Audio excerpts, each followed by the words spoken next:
apakah juga akan digaungkan di nasional, Pak?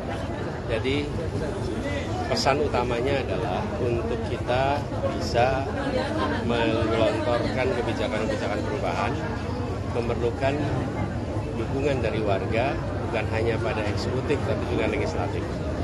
Pengalaman kami di Jakarta dulu, ketika hanya eksekutif saja, ada sebagian kebijakan-kebijakan yang mengharuskan ada persetujuan dari legislatif.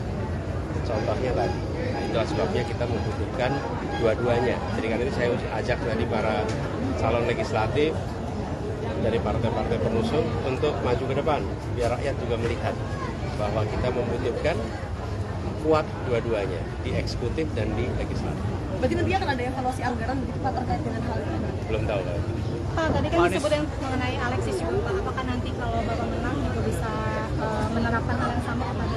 Jadi itu adalah ilustrasi betapa pentingnya kewenangan dalam melakukan perubahan. Walaupun idenya baik, didukung orang banyak, tapi kalau tidak ada kewenangan ya tidak bisa dilaksanakan. Karena itulah tadi saya sampaikan, pertanyaan sederhana, mengapa kita berkumpul di sini? Dan semua menjawab, karena ingin perubahan. Ketika melakukan perubahan perlu apa? Perlu kewenangan. Nah, kewenangan itu diberikan kapan? Kewenangan itu diberikan penentuannya pada tanggal 14 Februari dari jam 7 pagi sampai jam 1 siang. Sesudah itu, 5 tahun kita akan menjalani konsekuensi atas waktu 6 jam itu.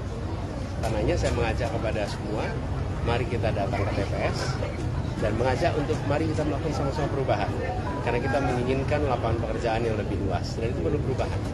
Kita menginginkan kebutuhan pokok yang terjangkau, itu perlu perubahan. Kita membutuhkan biaya pendidikan yang lebih murah, itu memerlukan perubahan. Kita menginginkan agar kesehatan pengurusannya lebih mudah, harganya terjangkau, memerlukan perubahan. Jadi saya mengajak kepada seluruh rakyat, bagi yang menginginkan perubahan, maka pasangan nomor 1 menawarkan gagasan perubahan sejak tahun yang lalu, bukan mendadak. Lalu kita ingin kehidupan bernegara yang menjunjung tinggi etika. Kita ingin Indonesia tetap menjadi negara hukum, bukan negara kekuasaan. Negara hukum artinya kekuasaan diatur oleh hukum.